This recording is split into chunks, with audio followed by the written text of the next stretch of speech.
Very good morning to all my dear students. Welcome to your online classes. As in last classes, we have completed chapter 1, which is crop production and management. Today we are going to start chapter 2, microorganism, friend and foe. So before starting this chapter, let us clear the meaning of microorganism. Micro means small. Organism means any living thing or any one who have the life. Okay, so microorganisms are very tiny structures which cannot be seen by our eyes as they are very small. हम इसे generally नहीं देख सकते अपने eyes से क्योंकि ये बहुत ही छोटे स्ट्रक्चर्स होते हैं. इसके लिए हमें माइक्रोस्कोप चाहिए जिससे हम इसे मैग्नीफाई करके देख सकें. So microorganism friend and foe means friend means microorganism कैसे हेल्पफुल हैं और फो मीन्स माइक्रोऑर्गेनिज्म कैसे हार्मफुल हैं. So let's start the reading, then it will be more clear to you. You have seen several kinds of plant and animal. However, there are other living organisms around us which we normally cannot see. These are called as microorganisms or microbes. For example, you might have observed that during the rainy season, moist bread gets spoiled and its surface get covered with greyish white patches. Observe these patches through a magnifying glass. You will see tiny black rounded structures. Do you know what these structures are and where do these come from? So in this paragraph, they are giving the introduction what is microorganism. As I have said, they are very tiny structures which cannot be seen with our eyes. So these organisms are known as microorganism. And what is the other name of microorganism? Microbes. Microorganism का दूसरा नाम क्या है? Microbes. और ये बहुत ही छोटे होते हैं, इसे हम अपनी आईज से नहीं देख सकते. एग्जाम्पल में रेनी सीजन के टाइम पे बहुत सी चीज़ें स्पॉयल होने लगती हैं. उसमें से एक है ब्रेड. ब्रेड रेनी सीजन में जनरली बहुत जल्दी स्पॉयल हो जाती है. स्पॉयल मीन्स ख़राब हो जाती है. सो ब्रेड ख़राब हो जाती है तो उसमें वाइट पैचेस आ जाते हैं, ग्रेइश वाइट पैचेस. तो उसे हमें जनरली क्या दिखता है कि वो ख़राब हो गई है, पर वो कैसे ख़राब हुई है वो हमें नहीं दिखता.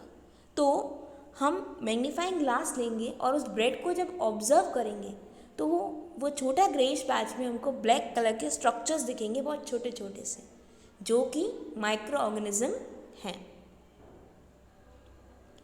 सो we will read next paragraph and next heading is microorganism. There are 2 activities. Let's read us. Collect some moist soil from the field in a beaker and add water to it. After the soil particles have settled down, observe a drop of water from the beaker under a microscope. What do you see? Second activity. Take a few drops of water from a pond. Spread on a glass slide and observe through a microscope. Do you find tiny organisms moving around?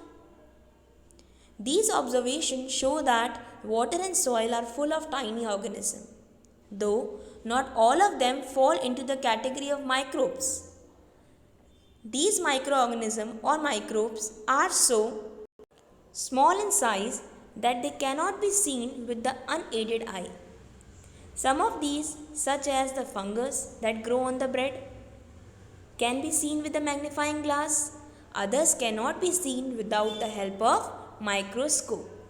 That is why these are called microorganisms or microbes. Microorganisms are classified into 4 major groups. These groups are bacteria, fungi, protozoa and some algae. Some of these common microorganisms are shown in figure 2.1 and 2.4. Okay, तो यहाँ पे 2 activities हमने perform करी. हमने कुछ गीला सा soil ले लिया और उसे बीकर में डाला और थोड़ा पानी उसमें ऐड किया. जब पूरा सॉइल नीचे सेटल हो गया और पानी ऊपर रह गया तो हमने 1 ड्रॉप वाटर की ली. जनरली हमें उसमें कुछ नहीं दिखेगा, हमें सॉइल दिखेगा क्योंकि हमारे आईज से हमको सिर्फ सॉइल विजिबल होगा. बट जब हम इसे माइक्रोस्कोप से देखेंगे तो हमें कुछ ऑर्गेनिजम्स दिखेंगे जो कि टाइनी ऑर्गेनिजम्स होते हैं जो हम यूजुअली अपनी आईज से नहीं देख सकते हैं और इन्हीं को हम माइक्रो ऑर्गेनिज्म कहते हैं. सेकेंड एक्टिविटी में भी हमने पॉन्ड से पानी लिया, ड्रॉप ली, ग्लास स्लाइड पे डाला और माइक्रोस्कोप से ऑब्जर्व किया. तो ऑब्जर्वेशन में क्या देखा हमें कि उसमें भी टाइनी ऑर्गेनिजम्स हैं। तो ये सारी ऑब्जर्वेशन बेसिकली ये 2 एक्टिविटीज़ इसलिए आपको एक्सप्लेन की जा रही हैं ताकि आप समझ पाओ कि सॉइल और वाटर दोनों में ही टाइनी ऑर्गेनिजम्स प्रेजेंट होते हैं।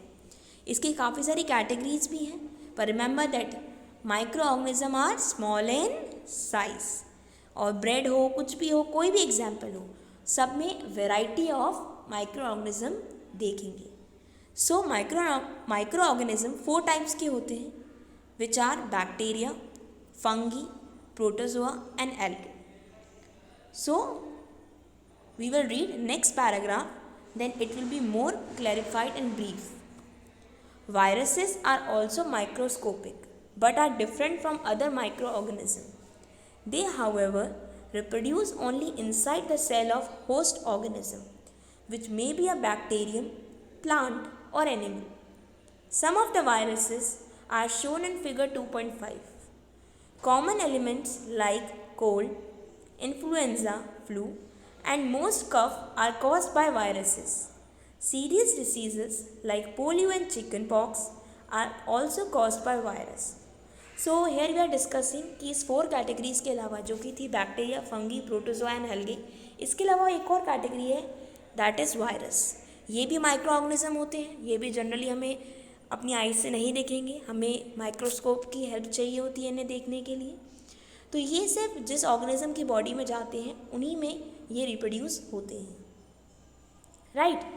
Body can be bacterium, plant और एनिमल। बॉडी कोई भी हो सकती है, किसी भी बॉडी हो सकती है, प्लांट भी हो सकता है, एनिमल भी हो सकता है, ह्यूमन बीइंग भी हो सकता है। As common cold, influenza, cough, viruses, even polio और चिकन पॉक्स भी वायरस के वजह से ही होता है। Diseases like dysentery and malaria are caused by protozoa, where typhoid and tuberculosis are bacterial diseases. You have learned about some of these microorganisms in class 6 and 7. तो यहाँ पे सारे एग्जाम्पल डिस्कस किए जा रहे हैं, लाइक प्रोटोजोआ जो कि हमारी माइक्रो ऑर्गेनिज्म की कैटेगरी है, उसका एग्जाम्पल है मलेरिया एंड डिसेंट्री। और बैक्टीरिया का एग्जाम्पल है टाइफाइड एंड ट्यूबरक्लोसिस, ये प्रॉब्लम बैक्टीरिया की वजह से होती है। और काफ़ी सारे माइक्रो ऑर्गेनिज्म हमने 6th और 7th क्लास में भी डिस्कस किए हैं। So second page number of which is 18th of this chapter, आपको बहुत सारे डायग्राम्स विजिबल हैं बैक्टीरिया के, एल्गे के और फंगे के, प्रोटोजोआ के। तो ये सारी माइक्रो ऑर्गेनिज्म की कैटेगरी विथ एग्जाम्पल्स आपको कुछ पिक्चर से एक्सप्लेन करने की कोशिश की गई है। So our next heading is where do microorganism live. Microorganism may be single celled like bacteria, some algae and protozoa, और multicellular such as many algae and fungi. They live in all types of environment, ranging from ice cold climate to hot springs and desert to marshy land. They are also found inside the bodies of animals including human. Some microorganisms grow on other organisms while others exist freely. Now question arises कि ये बहुत छोटे होते हैं और ये हमें soil, water में दिखते हैं और कभी कभी रेनी सीजन में ब्रेड में भी हमको विजिबल होते हैं when we will see with magnifying glass या microscope.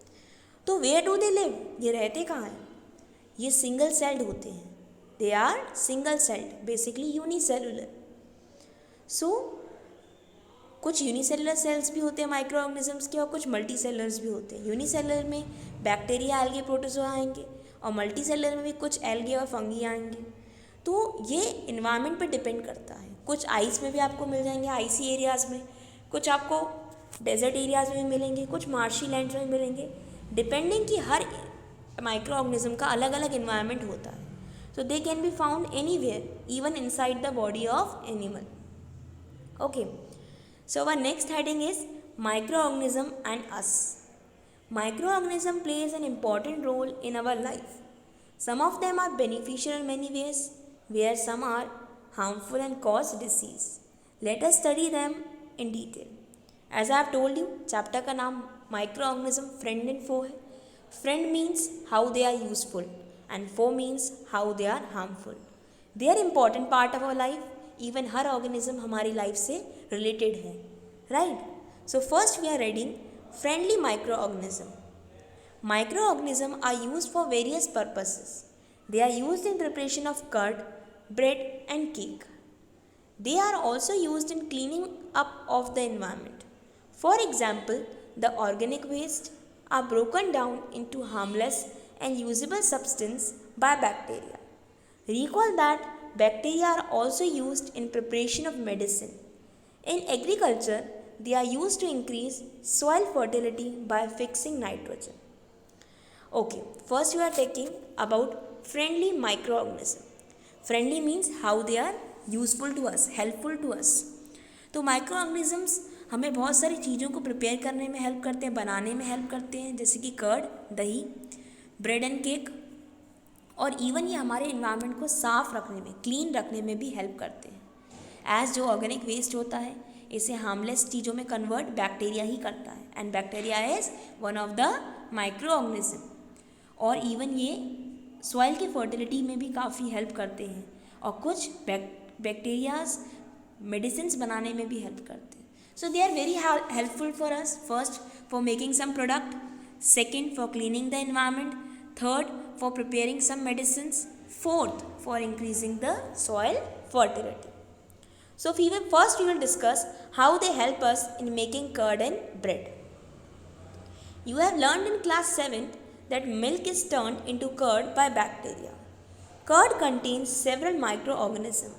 Of these, the bacterium Lactobacillus promote the formation of curd. It multiplies in milk and convert it into the curd. Bacteria are also involved in making of cheese, pickles and many other food items. An important ingredient of rava, idlis and bhaduras is curd. Can you guess why? Bacteria and yeast are also helpful for fermentation of rice idlis and dosa batter. As हमने observe किया होगा कि जो curd मम्मा हमारी बनाती हैं या जो हम बाहर से लेके आते हैं वो मिल्क से बनता है। सो मिल्क से बनता है, लेकिन उसमें बैक्टीरिया का बहुत बड़ा इम्पॉर्टेंट रोल है। और कर्ड किस वजह से फॉर्म होता है? लैक्टोबैसिलस, ये आपका एक बैक्टीरिया है जिसकी वजह से कर्ड फॉर्म होता है। ये मिल्क में मल्टीप्लाई होता है और उसे कर्ड में कन्वर्ट करता है। इवन चीज़ जो हम काफ़ी सारे फूड में यूज़ करते हैं, बेसिकली जंक फूड में, तो वो भी बैक्टीरिया प्रिपेयर करता है। पिकल्स यानी कि अचार, वो भी हमारा बैक्टीरिया से प्रिपेयर होता है। इवन जो इडलीज डोसा बैटर होता है, जो उसका बैटर बनाया जाता है पहले, वो उसमें भी हम कर्ड ऐड करते हैं ताकि उसमें वो अच्छे ढंग से बन पाए और फूले, राइट, सॉफ्ट बने, स्पंजी बने। So yes, it is very friendly, जो कि हमने पहला पार्ट कवर किया है, making of curd and bread. Even fermentation में भी काफ़ी हेल्प करता है यीस्ट और बैक्टीरिया। अब यीस्ट का एग्जाम्पल रीड करते हैं। Yeast reproduces rapidly and produces carbon dioxide during respiration. Bubbles of the gas fill the dough and increase its volume. This is the basis the use of yeast in the baking industry for making breads, pastries and cakes. आज यहाँ पे activity दी हुई है जिसमें हम ½ kg floor लेंगे, उसमें sugar और वार्म वाटर डालेंगे और उसमें थोड़ा सा यीस्ट पाउडर डालेंगे और एक डो बनाएंगे, राइट। उसको 2 घंटे के लिए हम छोड़ देंगे। हमने क्या ऑब्जर्व किया आफ्टर 2 आवर्स कि वो राइज हो जाएगा। राइज क्यों हुआ? वाई? बिकॉज ऑफ यीस्ट, क्योंकि यीस्ट उसमें रिप्रोड्यूस करता है और उसे रेस करता है, बढ़ाता है, फुलाता है, राइट, और CO2 भी प्रोड्यूस करता है। इस वजह से उसकी वॉल्यूम, बेसिकली उसका साइज इंक्रीज होता है। इसलिए यीस्ट बेकिंग इंडस्ट्री में बहुत यूज़ होती है, राइट। जिससे हम केक प्रिपेयर करते हैं तो उसका बैटर डालते हैं तो it is down, but after bake होने के बाद वो रेज हो जाता है, स्पंजी हो जाता है और सॉफ्ट भी लगता है हमें खाने में। पेस्ट्रीज, केक्स, सारों का सेम प्रोसीजर है, इवन ब्रेड का भी। So yes, microorganism are helpful to us, जो हमने पहला पॉइंट कवर किया है, which is help in making curd, bread, cakes, pastries etcetera. So next topic we will discuss in next class. Thank you.